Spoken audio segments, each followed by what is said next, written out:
1 Reis capítulo 13, versículo 1, está escrito assim: E eis que, por ordem do Senhor, um homem de Deus veio de Judá a Betel, e Jeroboão estava junto ao altar para queimar incenso, e clamou contra o altar com a palavra do Senhor e disse: Altar, altar, assim diz o Senhor, eis que um filho nascerá à casa de Davi, cujo nome será Josias, o qual sacrificará sobre ti os sacerdotes dos altos, que queimam sobre ti incenso, e ossos de homens se queimarão sobre ti. E deu naquele mesmo dia um sinal, dizendo: Este é o sinal que o Senhor falou: Eis que o altar se fenderá, e a cinza que nele está se derramará. Sucedeu, pois, que ouvindo o rei a palavra do homem de Deus, que clamara contra o altar de Betel, Jeroboão estendeu a mão sobre o altar, dizendo: Pegai nele. Mas a mão que estendera contra ele secou, e não a podia retornar a trazer a si. E o altar se fendeu, e a cinza se derramou do altar, segundo o sinal que o homem de Deus apontara pela palavra do Senhor. Então respondeu o rei e disse ao homem de Deus: Ora à face do Senhor teu Deus, e roga por mim, para que a minha mão me seja restituída. Então o homem de Deus orou à face do Senhor, e a mão do rei se restituiu, e ficou como antes. E o rei disse ao homem de Deus: Vem comigo à minha casa, e conforta-te, e dar-te-ei um presente. Porém o homem de Deus disse ao rei: Ainda que me desse a metade da tua casa, não iria contigo, nem comeria pão, nem beberia água nesse lugar, porque assim me ordenou o Senhor pela sua palavra, dizendo: Não comerás pão, nem beberás água, e não voltarás pelo mesmo caminho por onde foste. E foi-se por outro caminho, e não voltou pelo caminho por onde viera a Betel. O texto está falando aqui, irmão, de um homem de Deus. O texto não está chamando esse homem de profeta, por enquanto não. O texto está chamando apenas que ele era um homem de Deus. E eu quero aqui, irmão, para iniciar essa mensagem essa noite, que você, meu irmão, que está aqui ouvindo a palavra, você, minha irmã, que está aqui ouvindo a palavra, que você se coloque no lugar desse homem, que você entenda essa noite, que nesta palavra que Deus há de falar conosco, que você é este homem de Deus, que você é esta mulher de Deus. Deus havia dado àquele homem uma missão, aquele homem havia recebido de Deus uma palavra, Deus havia se revelado para aquele homem através da palavra, aquele homem tinha tido um encontro com Deus através da palavra. Deus havia falado para ele a palavra que Deus queria, a palavra que Deus exigia, a palavra que era certa, que era correta, que era exata. Deus tinha dito àquele homem o que ele tinha que fazer, e Deus tinha dito àquele homem a palavra que ele tinha que ministrar. E é isso, irmão, que Deus tem feito contigo, é isso que Deus tem feito com a igreja. Deus tem se revelado para nós através da palavra. Deus tem dito a nós exatamente aquilo que Ele quer de nós. Deus tem dito a você através da palavra, através da doutrina, através do ensinamento bíblico. Deus tem dito a você a forma como você tem que andar, a forma como você tem que se conduzir, a forma como você tem que se comportar, o caminho que você tem que trilhar, o que você tem que renunciar, o que você tem que abraçar. Deus tem te mostrado através da palavra o que é certo, o que é errado, o que é verdadeiro, o que é engano. Deus tem mostrado para nós, irmão, quando nós abrimos a Bíblia Sagrada, quando nós estudamos as Escrituras, nós podemos compreender claramente o que Deus tem para nós, o que Deus nos ensina, o que Deus nos mostra. E o que Deus tem mostrado para nós, irmão, nesses últimos tempos, através de Jesus Cristo, é o Evangelho do Reino. É um caminho que Ele chama de caminho estreito, é um caminho que Ele chama de um caminho estreito, porque é um caminho onde se deve levar uma cruz, É um caminho onde se deve viver de renúncias. É um caminho onde Ele ensina-nos a viver em santidade, onde Ele nos ensina a estar no mundo, a trabalhar no mundo, a conviver neste mundo, mas não imitar o mundo, não seguir o curso do mundo, não nos parecer com o mundo. Ele nos ensina a andar em santidade. Ele diz que nós temos que renunciar à nossa vida. Ele diz que nós temos que crucificar nossa carne com as suas paixões e desejos. O Senhor nos ensina a forma como temos que trabalhar na seara. O Senhor nos ensina que os dons não são mercadoria. O Senhor nos ensina que os dons que Ele nos deu de graça devem ser dados de graça. O Senhor nos ensina que a obra dEle, que a igreja dEle, não é um lugar onde se deve aproveitar para barganhar, para se negociar, para se vender. O Senhor nos ensina lá em 2 Pedro capítulo 2, que a igreja, que as ovelhas não são consumidores, mas por causa da avareza, alguns iriam se levantar para usar de malícia e artifícios de uma mente carnal e muitas vezes diabólica, para arrancar com palavras persuasivas o dinheiro das ovelhas, com promessas fantásticas que Cristo não pregou, e muito menos os apóstolos que imitaram a Cristo. Então, irmão, a doutrina, o evangelho, ele nos ensina todas as formas como nós devemos ser agradáveis a Deus. O evangelho mostra o que nós temos que fazer na obra. O evangelho nos ensina como temos que ganhar almas. O evangelho nos mostra, irmão, que a caminhada, o apóstolo Paulo diz em Colossenses capítulo 1, que nós recebemos de Deus um presente, de não apenas quem crê em Cristo, mas também de sofrer por Cristo, de padecer por Ele.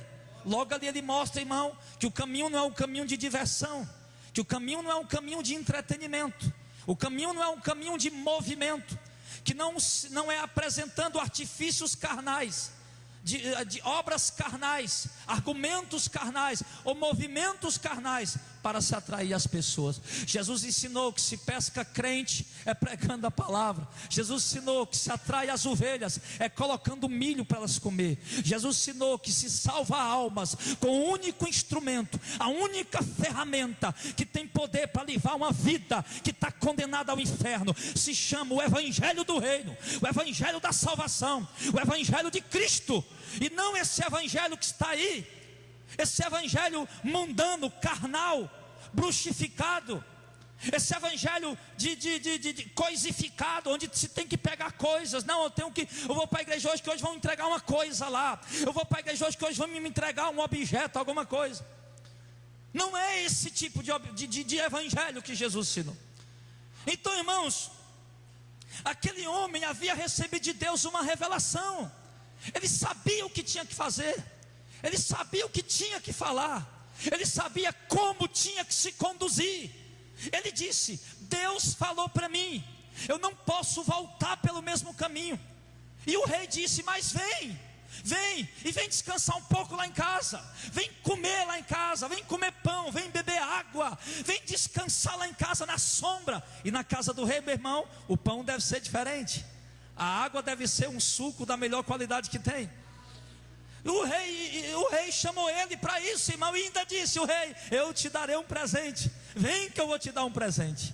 E aquele homem estava tão convicto no que Deus tinha mandado ele fazer, que ele disse: rei, eu não posso voltar. Talvez o homem disse: eu até estou com sede e com fome, mas eu não posso voltar porque Deus me deu uma palavra, Deus me deu uma ordem, eu tenho que fazer o que Deus me ordenou.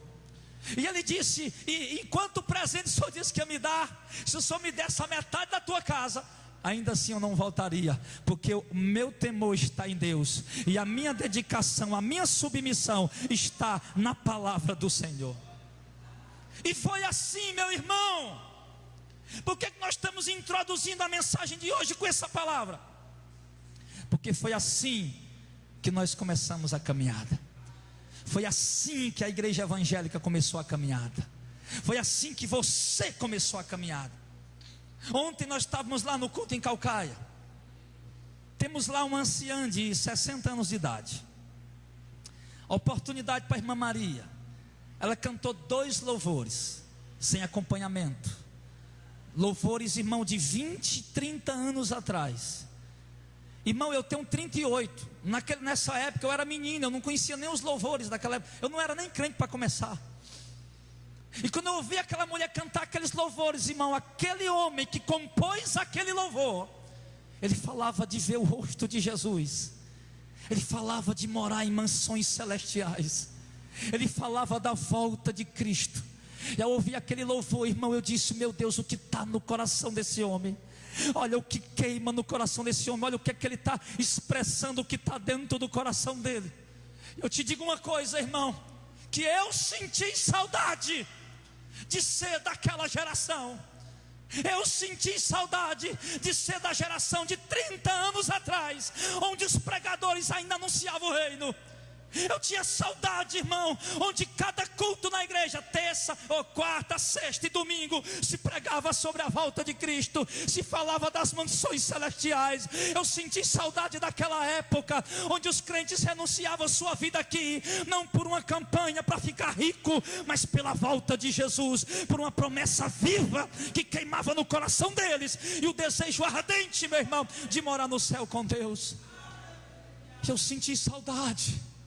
Eu senti, pai, que saudade. Eu não conheço nem, eu não sei nem quem compôs esse louvor, mas eu estou vendo o que esses homens viveram naquela época. Porque, irmão, quando nós ouvimos as músicas, eu não chamo de louvor essas músicas que estão aí. Eu não chamo de louvor, porque para mim louvor, o que é que significa louvor, Clésio? Adoração, elogiar, glorificar, engrandecer, magnificar.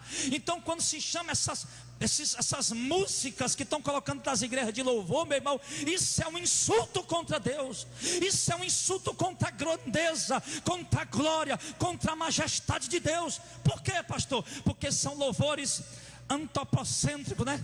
Que direciona para o homem, que torna o homem o centro do culto. Jesus não está mais sendo adorado nas igrejas. Os cultos estão sendo feitos para o homem e não mais para Deus. Perdeu o sentido.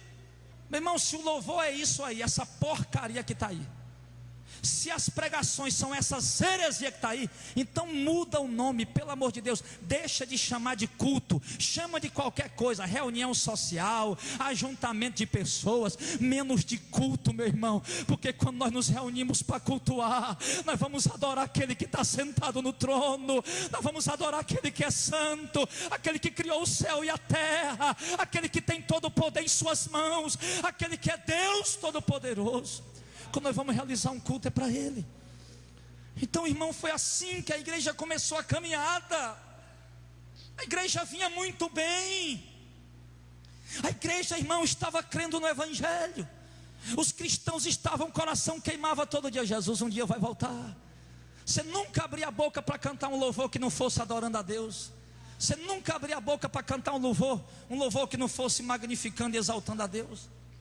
As pessoas lembravam todo dia, dormia, anoitecia, olhava para o céu e ficava vendo: um dia eu vou ser arrebatado, um dia eu vou ver aquelas nuvens de perto, não andando de avião nem de helicóptero, mas porque eu vou passar por elas na hora do arrebatamento. Nós sentimos essa alegria, porque nós sabíamos, irmão, nós estávamos firmados na palavra.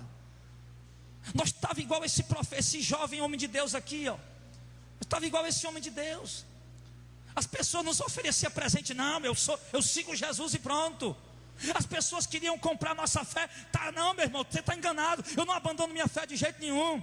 Amigos ameaçavam nos abandonar, familiares ameaçavam nos expulsar de casa, patrões ameaçavam tirar você do emprego, clientes ameaçavam não te comprar mais, mas você dizia: eu não quero nem saber, eu vou seguir a palavra, a doutrina, eu estou firme nela.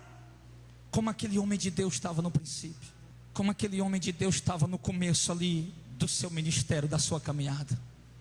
É a primeira vez que esse homem aparece no cenário bíblico. Vamos dizer alegoricamente, como eu disse, nós estamos usando o texto como uma alegoria para trazer uma exortação para a igreja. Vamos dizer que ele estava no começo da sua caminhada, no começo do seu ministério. Ele tinha todo o fervor daquele crente novo, quando está nascendo de novo, não abre mão da fé por nada. Posso imaginar aquele homem de joelho orando, irmão, numa fé tremenda, com sede da palavra, dizendo: papai, fala mais, pai. Como eu quero ouvir tua voz. Fala, meu pai, como é tremendo ouvir tua voz. Eu posso imaginar aquele homem com sede de Deus. Posso imaginar aquele homem, se ele tivesse uma Bíblia na mão, meu irmão, ele comendo aquela Bíblia toda hora com fome. Eu quero Bíblia, Bíblia, Bíblia, eu quero ler, eu quero ler, eu quero ler. Posso imaginar isso? Eu vejo tanta firmeza nesse homem. Olha, meu irmão, não é fácil profetizar para um rei. Já pensou, Deus manda você profetizar aí para o presidente do Brasil, e você chega lá e diz: ó, presidente, assim diz o Senhor. É uma tarefa árdua, é uma tarefa dura. Mas aquele homem, irmão, ele estava tão firmado, tão alicerçado, tão fervoroso, que ele não se importou se a cabeça dele ia rolar. Ele colocou a vida em risco para seguir a palavra de Deus. Ele colocou a vida em risco, como um prêmio, para obedecer a palavra. O rei não estava só não, irmão. O rei nunca anda só. No mínimo o rei tinha ali uns 80 cavalos ali, e soldados a cavalo com ele, e mais uns 50 talvez de lança, espada na mão e escudo na mão. O rei estava com um aparato de soldados ali, meu irmão. E aquele homem foi e profetizou sem medo, totalmente na unção, na autoridade, na certeza de que tinha que fazer aquilo, na alegria de estar servindo a Deus. E agora, certamente ele está com sede, mas ele não quer beber aquela água, porque Deus disse para ele não beber água ali. Certamente ele está com fome, mas ele não quer comer aquele pão, porque Deus disse para ele não comer aquele pão ali. Talvez ele olhou para o pão, quando o rei mostrou, ele lambeu o beiço. Talvez quando ele olhou para a água, o copinho d'água gelada assim, né? Aí ele disse: rapaz, que sede no meio desse sol quente. Mas ele resistiu, porque estava firmado na palavra. E o homem que está firmado na palavra, irmão, ele abre mão até de satisfazer as suas necessidades. Porque comer pão e beber água, meu irmão, não é luxo para ninguém. Não passa de uma necessidade que o homem tem. Mas quando o homem está firmado na palavra, e Deus disser para ele: não coma pão e nem beba água, ele abre mão até disso, só para agradar a Deus. E o presente que ele rejeitou, o presente que ele renunciou, ele disse: o rei não pode me dar metade da sua casa, eu ainda não quero, porque Deus disse que eu fosse me embora, e acabou-se essa história. E ele foi.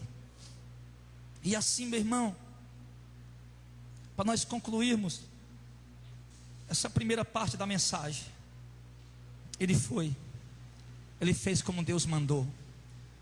Imagina aquele homem agora voltando para casa pelo outro caminho que Deus tinha mandado. Ele foi a pé, ele estava voltando a pé, e ali, ele voltando para casa, ali com sede, com fome, lembrando dos presentes que ele tinha renunciado, mas com o coração cheio de alegria, porque ia voltar para casa na certeza de que tinha servido a Deus, de que tinha feito a vontade de Deus, de que Deus agora podia olhar para o céu para ele e dizer: servo bom e fiel, sobre o pouco fosse fiel, sobre o muito te colocarei. Não na questão de dinheiro não, viu, irmão? Pelo amor de Deus, você não leva por esse lado não. Nunca pense isso quando eu estiver pregando isso aqui. Sobre o pouco fosse fiel, ou seja, no ministério, no chamado, na palavra, sobre o muito eu te colocarei. Lá, a herança eterna, a herança da glória. Esse muito que Deus quer. Então ele foi. Só que lá no verso número 11, morava em Betel. Betel era a mesma cidade onde o jovem homem de Deus foi profetizar. Onde ele foi profetizar. E Betel havia um profeta velho. E vieram os seus filhos e contaram-lhe tudo o que o homem de Deus tinha feito aquele dia em Betel, e as palavras que ele tinha dito ao rei. E ele disse ao seu pai: por que caminho ele se foi? E vieram os seus filhos, aliás, e viram os seus filhos por onde fora o homem de Deus que viera de Judá, aliás. Então disse aos seus filhos: albardai-me um jumento. E abardaram-lhe o jumento, e o montou. E foi-se após o homem de Deus, e o achou assentado debaixo de um carvalho, e disse: és tu o homem de Deus que veio de Judá? E ele disse: eu sou. Para bem aí só um instante, irmão. Deixa eu te perguntar uma coisa.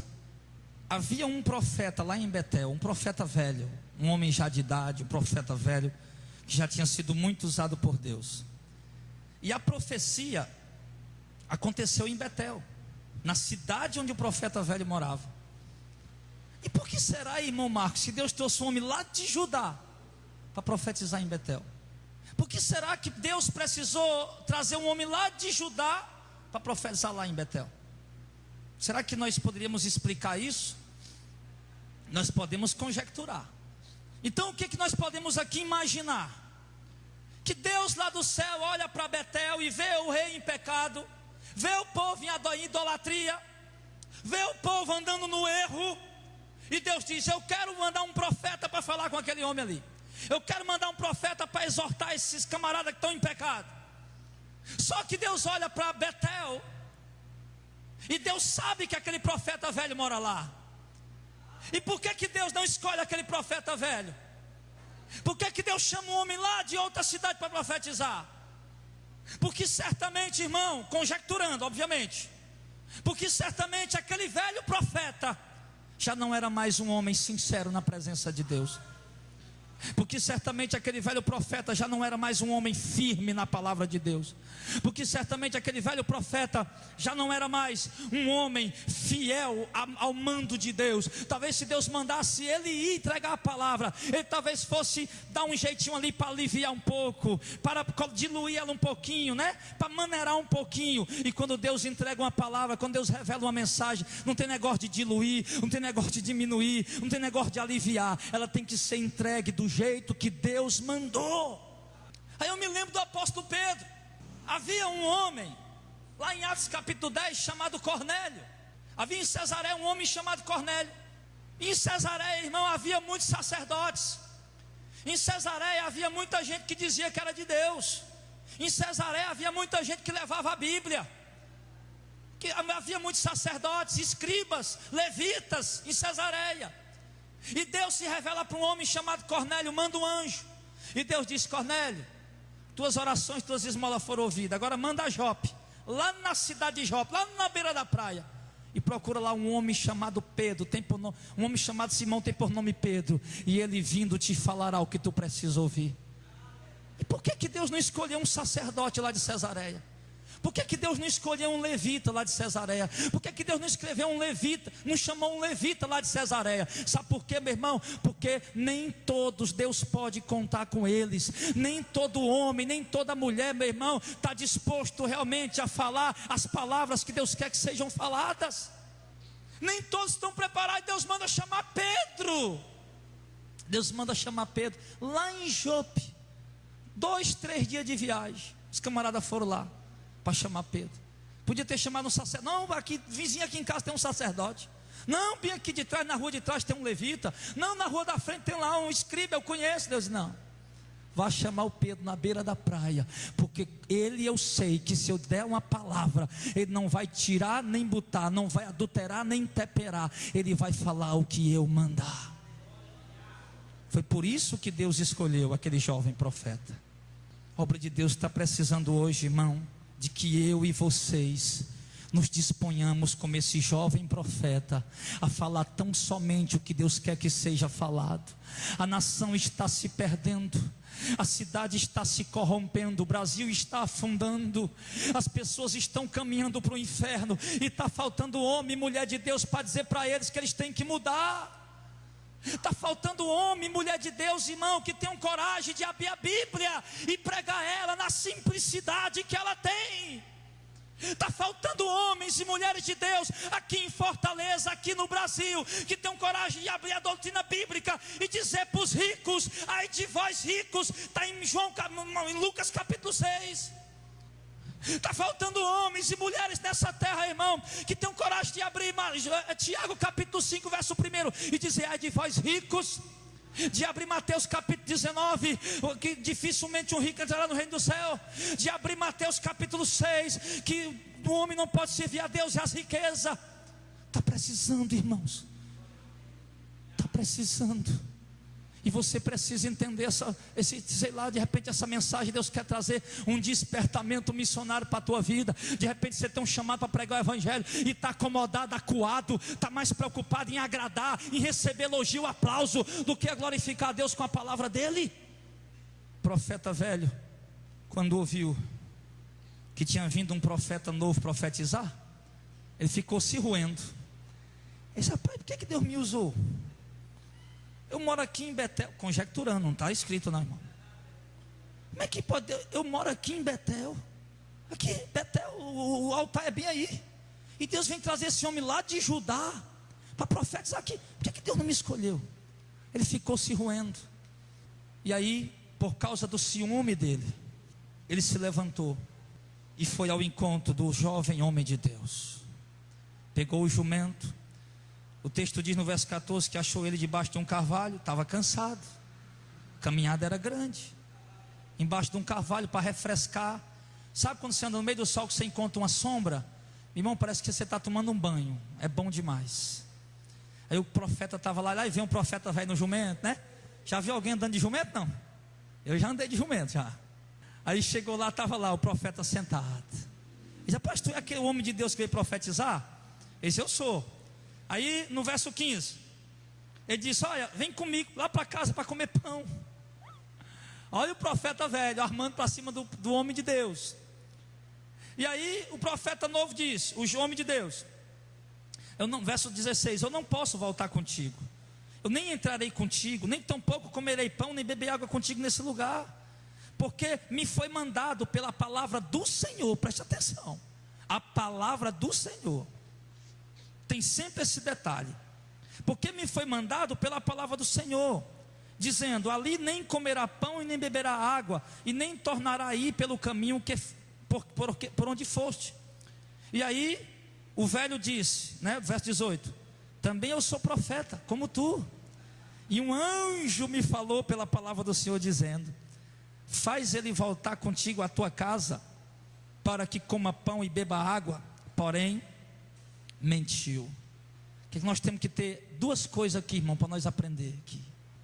O profeta velho, que um dia tinha sido fiel a Deus, que um dia tinha pregado a palavra de Deus com fidelidade, que um dia tinha doutrinado na igreja de uma forma pura e verdadeira, mas que agora estava desviado dessa verdade, que agora estava desviado dessa pureza do evangelho, que é o que está acontecendo hoje aqui, meu irmão, nessa nação.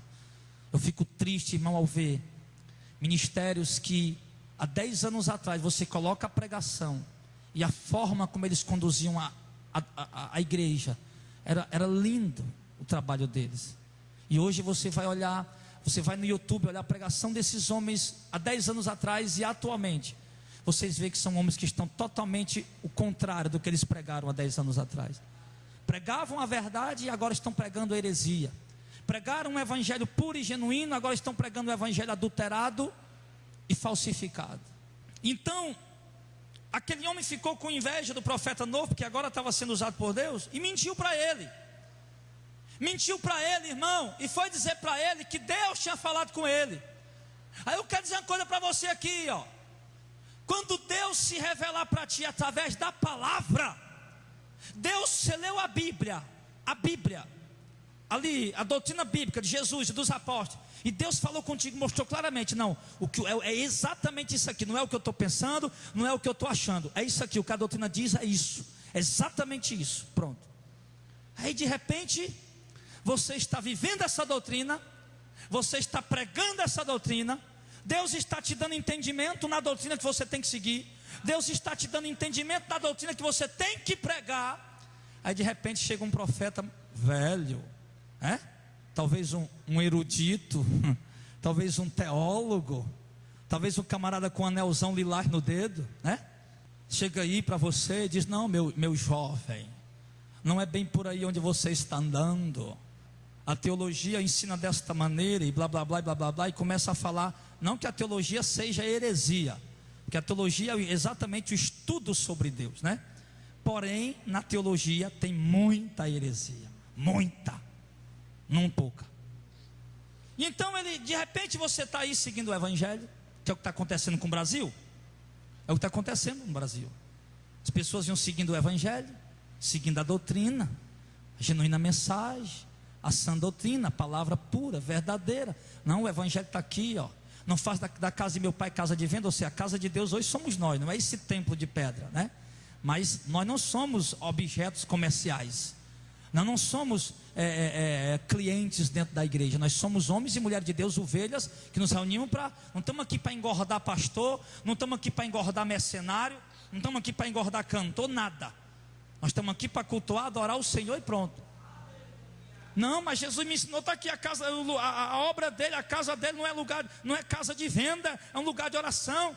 Não, mas não é bem assim. Aí chega alguém para dizer, não é bem desse jeito não. De repente Jesus mostra que está em Mateus capítulo 10, verso 8, ensina para você, olha, Jesus está, eu estou dando os dons aqui de graça, mas vocês têm que dar de graça também, não é para vender não.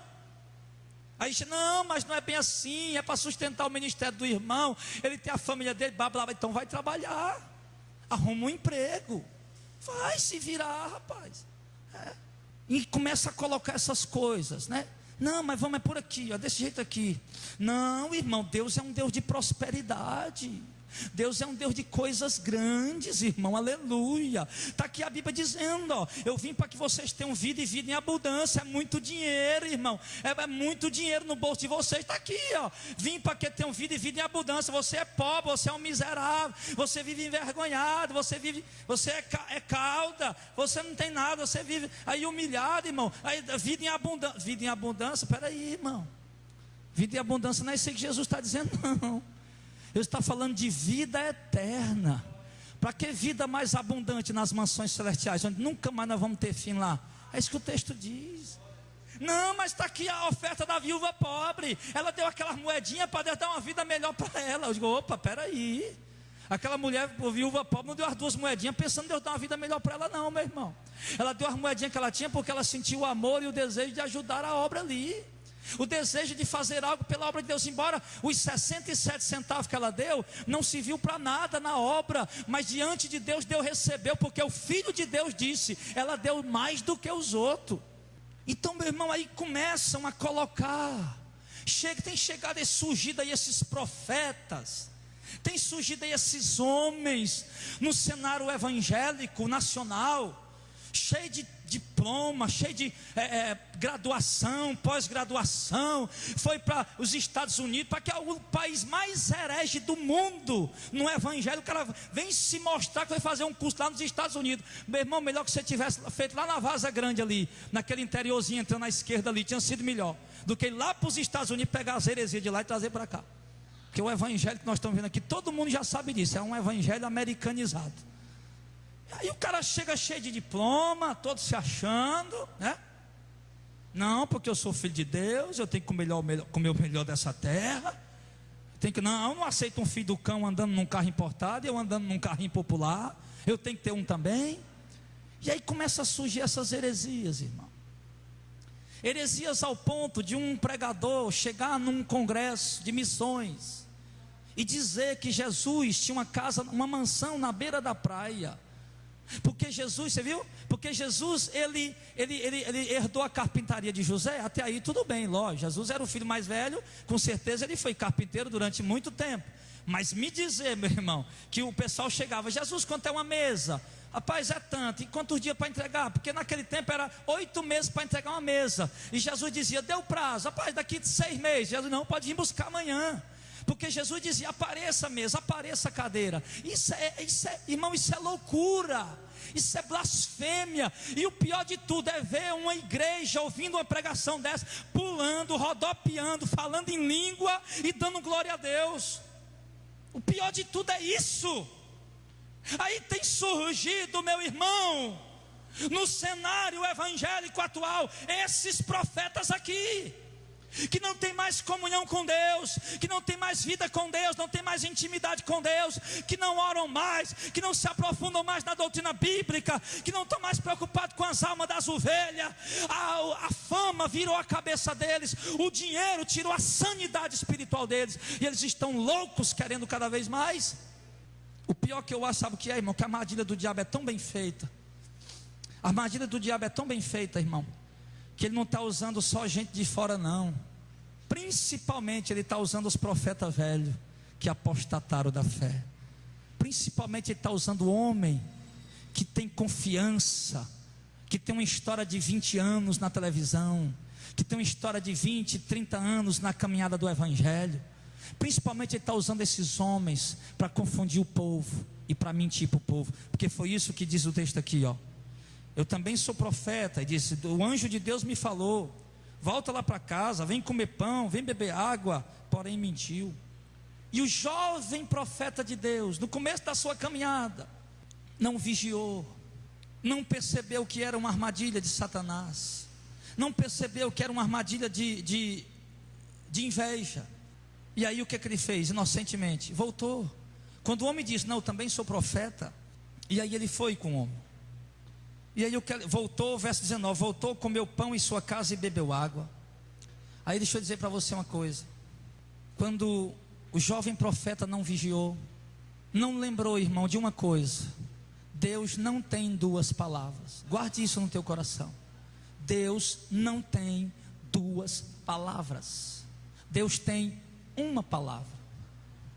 Deus não tem duas doutrinas, Deus tem uma doutrina. Pastor, e por que quando eu leio o Antigo Testamento, eu vejo uma mensagem lá que contraria a mensagem do Novo Testamento? Por quê? Porque a aliança antiga era com Israel. E Jesus na Santa Ceia disse, agora eis aqui o sangue de uma nova aliança. Por que que em Deuteronômio 28 Deus promete riqueza? Em Mateus capítulo 6 Jesus disse, não é para juntar riqueza. Por que que em Deuteronômio 28 Deus promete riqueza? Em Mateus 19 Jesus diz que é difícil um rico entrar no reino do céu. Há divergência na palavra de Deus? Deus está se contradizendo? Não. Em Hebreus capítulo 1 explica isso. Antigamente Deus falou aos pais pelos profetas, mas nesses últimos dias tem falado a nós através do Filho. Antigamente Deus fez uma aliança com Israel por intermédio de Moisés, com sangue de bode e de touro. Mas nesses últimos dias Deus fez uma aliança com a igreja por intermédio de Jesus Cristo, seu Filho, e através do seu próprio sangue derramado na cruz. Há uma nova doutrina, há uma nova aliança, onde a salvação não é pela lei, a salvação é pela graça, onde a salvação não é pelo cumprimento de rituais, mas é pela fé e obediência a Cristo. Deus não tem duas palavras.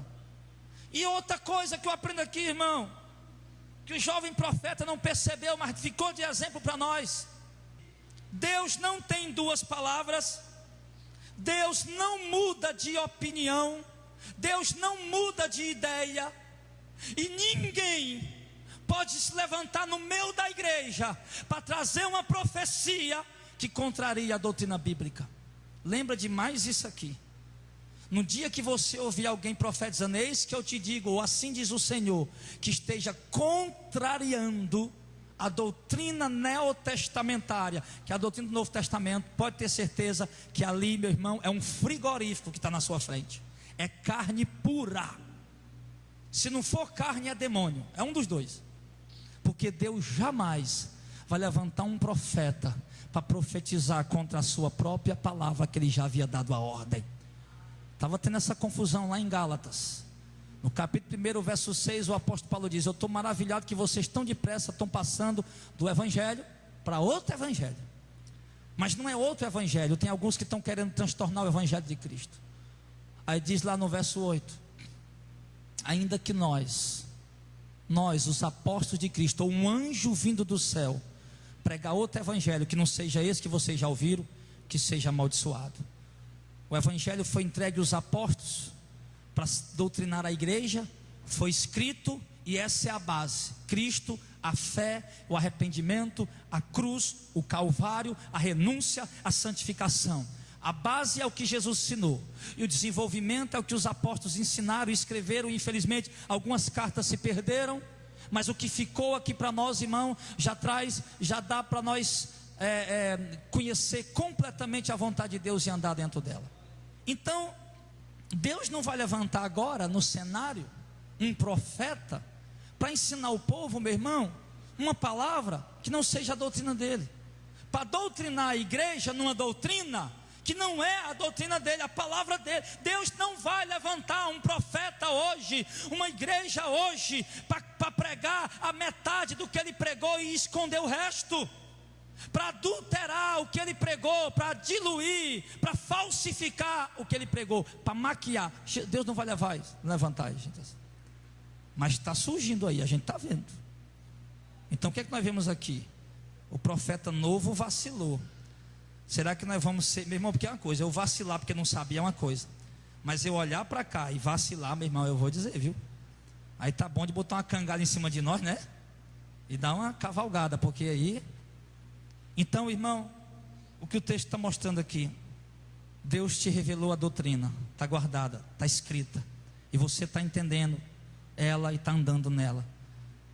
Nunca dê ouvidos, irmão, nem que seja a mim mesmo. No dia que eu chegar para você e tentar lhe ensinar algo que não esteja concordando com o que Jesus e os apóstolos ensinaram, não me dê ouvido, fique com a palavra dele. Uma mulher ligou para mim ontem na rádio, acho que alguém ouviu.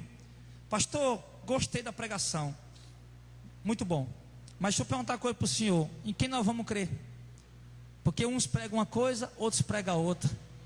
Eu falei, irmã, desliga o telefone que eu vou lhe explicar. Olha, entende uma coisa, nem esse nem aquele, nem o pequeno nem o grande, mas fica com a palavra de Deus sempre. Confere o que está sendo pregado, então você vai conhecer aonde está a verdade e com quem está a verdade. Confere. Mas aí o povo está, não, mas eu amo a minha igreja, eu amo o meu pastor, eu amo meu ministério. Amém, tem que amar mesmo. Mas se ele está em apostasia, se a coisa desandou, continue amando, meu filho, mas fuja de lá enquanto há tempo. Continue amando ao ponto de orar todo dia por ele e dizer, Jesus, salva aquele homem e abre os olhos dele. Mas o profeta novo não percebeu. Ah, o cara legal, porque irmão, olha, irmão, vou dizer uma coisa para você. Hoje, vem, né, pessoas tentam se aproximar de nós, aquela alegria, né, aquele carinho, ô irmão, você é uma bênção e bababá. Irmão, amém? Irmão, mas não é bem assim não, do jeito que você está pregando aí não. Aí, né, primeiro ele conquista a tua simpatia, depois quebra as tuas pernas, tu fica sem força para dizer para ele. Ele fala o tanto de heresia que quer, né? E aí depois, o que é que eu vou fazer? Se o cara já me adulou, já me botou nos braços, me balançou, eu vou ficar mais calado.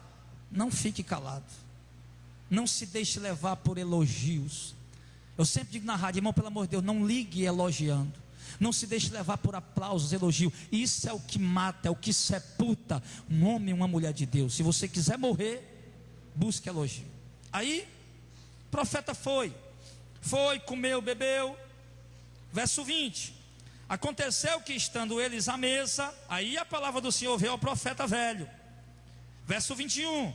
E o profeta velho clamou ao homem de Deus e disse: assim diz o Senhor, visto que foste rebelde à minha boca, e não guardaste o mandamento que o Senhor teu Deus te mandara, antes tu voltaste e comeste pão e bebeste água no lugar de que te dissera, não comerás pão nem beberás água, o teu cadáver não entrará na casa dos teus pais. Olha, a palavra de Deus veio para o profeta novo. Olha, assim porque tu se rebelou com a minha palavra, tu não guardou ela firme até o fim, tu voltou pelo mesmo caminho, comeu pão e bebeu água, assim também tu não vai entrar no sepulcro dos teus pais. O que é isso, irmão?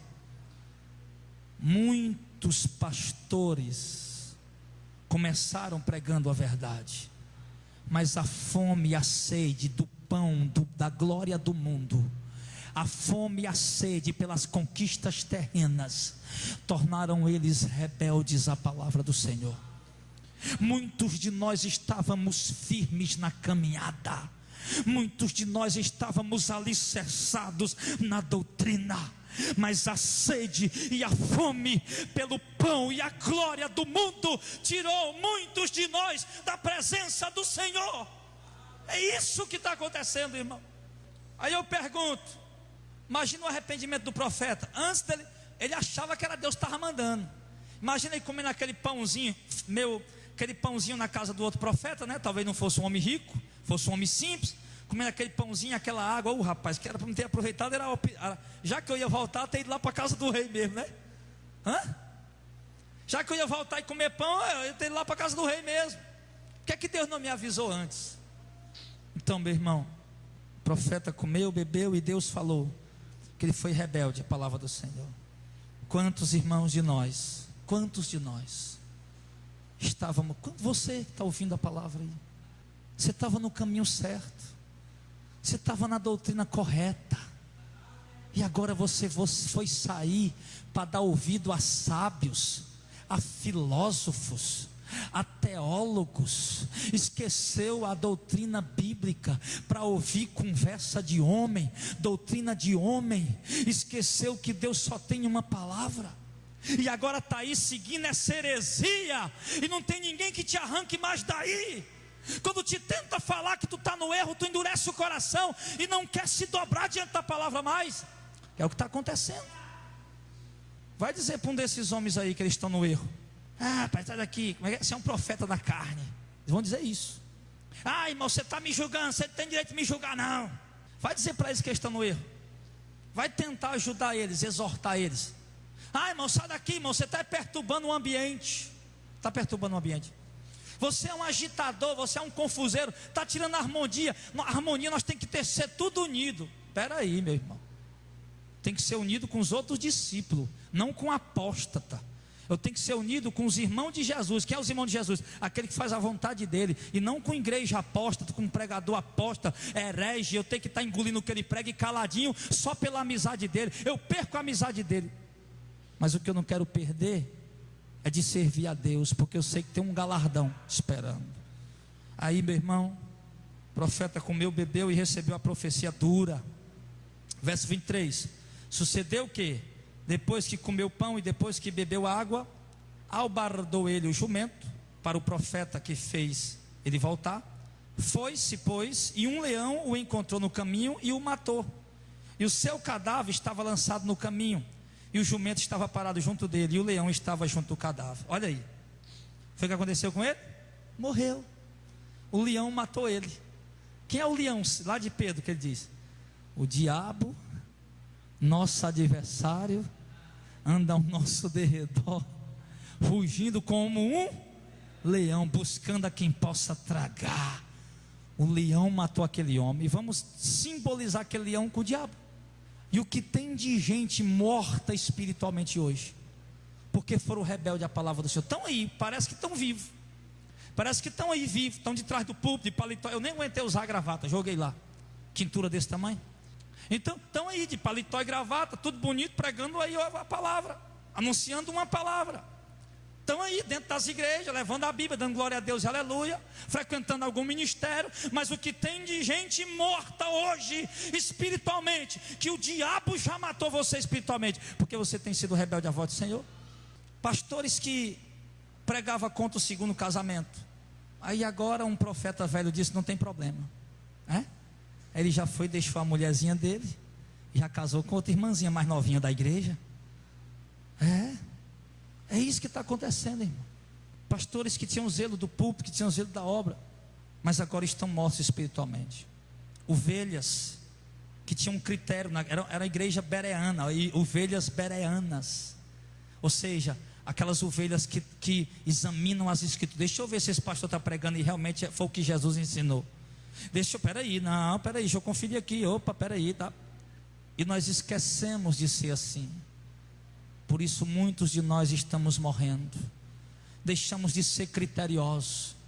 A maior falha da igreja evangélica, meu irmão, foi deixar de ser criteriosa quanto à doutrina bíblica.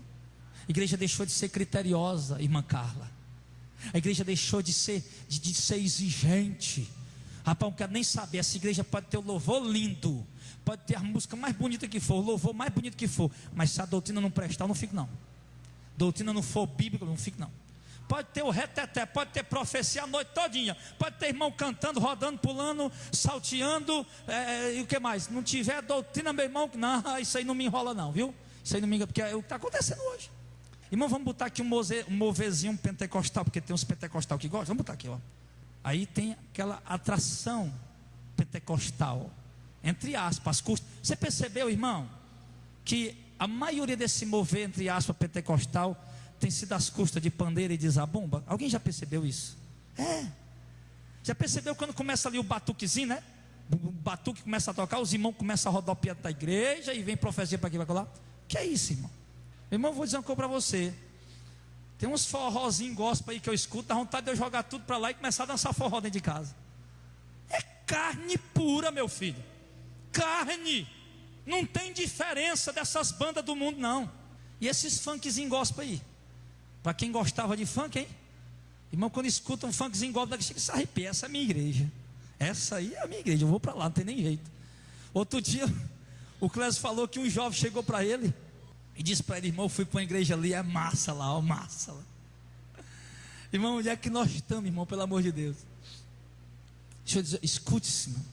Não se deixe iludir com beleza, com aparência. É o que eu sempre digo, irmão, pelo amor de Deus, você chegar aqui não despreza a nossa aparência não. Nós somos simples demais. Nós somos muito pequenos. Nós não temos aparência, mas não despreza não. Só escuta o que nós estamos pregando. Se for de acordo com o que Jesus pregou e ensinou, então dê ouvido. Se não for, vá embora e nunca mais volte. Mas se baseie pela palavra. O Zezinho disse que outro dia foi lá no centro, entrou numa igrejona lá, sentou na poltrona, naquele ar-condicionado. Aí estava lá, e a igreja mais herege do mundo, evangélica, mais herege do mundo, né? Aí sentou lá e o Zezinho olhou para aquelas coisas muito lindas demais, aquele templo muito lindo, aquelas aparatos extraordinários. Zezinho, rapaz, Zezinho disse: Jesus tem uma coisa, se eu não andasse pela palavra, era aqui que eu ia ficar, era aqui mesmo que eu ia congregar, mas eu ando pela palavra. Então, meu irmão, o profeta foi rebelde ao Senhor, um leão matou, e o leão matou ele e ficou olhando para o corpo dele. E eis que 25, os homens passaram e viram o corpo lançado no caminho, e tomando também um leão que estava junto do corpo, e vieram e disseram na cidade onde o profeta velho morava. E ouvindo o profeta velho, né, que o fez voltar do caminho, disse: é o homem de Deus que foi rebelde à boca do Senhor. Por isso o Senhor entregou ele ao leão, e o despedaçou e o matou, segundo a palavra que o Senhor lhe tinha dito. Então ele disse aos seus filhos: abardai-me um jumento. E eles o abardaram. Então foi e achou o seu cadáver lançado no caminho, o jumento e o leão que estavam parados junto ao cadáver. O leão não tinha devorado o corpo, nem tinha despedaçado o jumento. Então o profeta velho levantou o cadáver do homem de Deus e pôs em cima do jumento e tornou a levar. Assim veio o profeta velho à cidade para o chorar e enterrar. E colocou o seu cadáver no seu próprio sepulcro e prantearam, dizendo: ah, meu irmão, estou dizendo uma coisa para ti. É um hipócrita um cara desse, né? Ele mente, mata o coitado do crente, matou o miserável do irmão, e agora você chorando por ele. É um mentiroso, é um hipócrita. É um hipócrita. E assim, irmão, eu pergunto: o que adianta chorar pelas almas, se elas estão vindo para a igreja e se tornando filho do inferno? Jesus disse isso em Mateus 23. Vocês percorrem a terra e o mar para fazer um prosélito, um seguidor da doutrina de vocês, e vocês transformam eles 2 vezes filho do inferno, pior do que vocês. Para que chorar pelas almas, se elas estão vindo para as igrejas, estão continuando mortas, pior do que o que era? Pior, por que pior? Porque enquanto ela estava lá na esquina vendendo corpo, ela sabia que era uma prostituta e que precisava se consertar. E agora na igreja, seguindo uma falsa doutrina, ela acha que está certa, mas continua indo para o inferno. Agora tem um senso religioso, se acha bom porque está frequentando alguma igreja. Então, meu irmão, o profeta velho foi chorar a morte do homem que foi rebelde. Aí eu te digo, sabe o que? Muitas dessas pregações estão matando o povo espiritualmente, contaminando a igreja e matando o povo espiritualmente. E a única coisa que eles vão poder fazer por você no dia que você for para o inferno é olhar para você e gritar junto com você, queimando no lago de fogo e enxofre. É a única coisa. O profeta velho, a única coisa que ele pôde fazer foi enterrar o outro. Enterrar. Foi rebelde, enterra ele aí, pode chorar, né? Então, meu irmão, entende uma coisa, concluindo a mensagem: Deus nos deu uma doutrina, Deus nos deu um livro, e esse livro tem que ser analisado, tem que ser estudado, nós temos que estudar, ler, analisar minuciosamente, examiná-lo e aprender o que ele diz, aprender o que a palavra fala, para que quando você ouvir o profeta velho ensinando você o caminho errado, você não venha andar nele, para que você possa ser criterioso e firme na doutrina, firme na palavra, que você jamais, meu irmão, venha andar porque não, o profeta chegou, foi legal, é outro profeta também, eu vou com ele. Não. Um pastor outro dia ligou para mim, a gente fez uma certa amizade pelo telefone. Eu disse para ele: olha, pastor, eu sou meio arisco com amizade, principalmente com pastor, porque eu disse, claro que eu disse com calma, com educação, com carinho. Eu disse: olha, pastor, mas eu jamais, pastor, a gente está se aproximando, mas uma coisa que eu não vou fazer é, para defender nossa amizade, desviar de pregar contra alguma heresia que o senhor fizer. Eu não vou fazer isso jamais. Aí a ligação até diminuíram. Aí a dona de uma rádio, que eu fiz um programa lá há muito tempo, estava envolvido com os políticos aí, uma ruma de pastor Porque você sabia que tem pastor em época de eleição, tanto de vereador como para deputado, que vende o voto dos irmãos. Outro pastor conhecido meu diz: pastor, um irmão vai dar aí, um irmão aí que é candidato, vai dar aí, está intermediando aí um deputado, vai dar aí as coisas para nós construir o templo lá, é uma benção, né? Eu disse: não é benção não, irmão, isso é corrupção. Nós temos que ter cuidado. Aí ela ligou para mim, disse: pastor, eu queria que o senhor viesse aqui, pastor, vai ter um monte de pastor, era tempo de eleição, vai ter um monte de pastor aqui, vai ter uma feijoada, vem aqui. Eu disse: não, irmão, não vou não. Pastor, o senhor é meio espinhento, hein? Eu digo: não, irmão, porque o senhor for aí, eu sei que eu vou dar dor de cabeça para vocês, vou ter que falar coisa que não vai ser bom para vocês ouvir, e vai me trazer angústia. Eu prefiro ficar em casa quieto, indo pregar na igreja, as ovelhas que querem ouvir o que eu tenho para dizer, e fazer a obra que Deus tem mandado eu fazer. Eu prefiro ficar na minha assim. Porque, irmão, lá vai eu para esses homens, aí cria-se aquele laço: rapaz, nem posso pregar isso aqui porque o pastor fulano de tal faz. Não, isso aqui também não, porque o pastor fulano de tal faz. Eu lá quero isso, meu irmão. Disso aí Deus já me libertou. Disso aí Deus já tirou o cordão umbilical que eu tinha. Deus me deixou livre para falar o que Ele quer que eu fale. Então, irmão, entenda uma coisa: ande na palavra, siga, não o que você acha, não o que você está entendendo na Bíblia, não, siga o que a Bíblia realmente ensina, siga o que verdadeiramente a doutrina manda. Nem que para isso você tem que passar fome e sede, como o profeta jovem, nem que para isso você tem que perder os melhores presentes, como o profeta jovem. Perca, mas seja fiel a Deus, não só no começo, porque aquele homem foi firme até o começo, mas depois ele desandou. Vamos ser firmes até o fim, porque está escrito: ser fiel até o fim, e eu te darei a coroa da vida. Amém? Vamos ficar de pé em nome de Jesus.